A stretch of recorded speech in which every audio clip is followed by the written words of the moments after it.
A near collision between a U.S. and Russian warship has increased tensions between the two countries, and both sides are not willing to accept blame.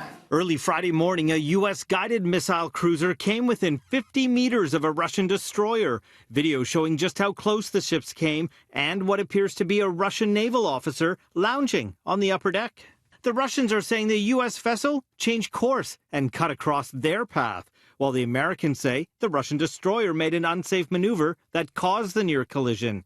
The U.S. Department of Defense now plans on taking diplomatic action.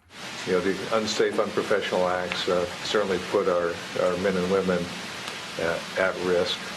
Thanks to their professionalism, there was no incident. Our military-to-military channel with the Russians will be exercised as a result of this activity.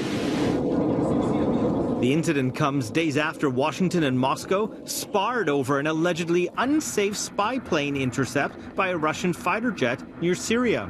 And while the acting Secretary of Defense was careful to not link the two incidents, he said unsafe Russian military practices would not halt U.S. missions. To me, safety at the end of the day is most important. It will not deter us from conducting our operations.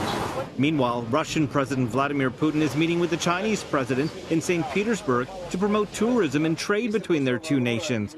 Optics that could spark more anger from the U.S. president, who has recently been embroiled in a trade war with China. With the finger-pointing continuing, the Americans plan to launch a formal protest over an incident that could have been much worse.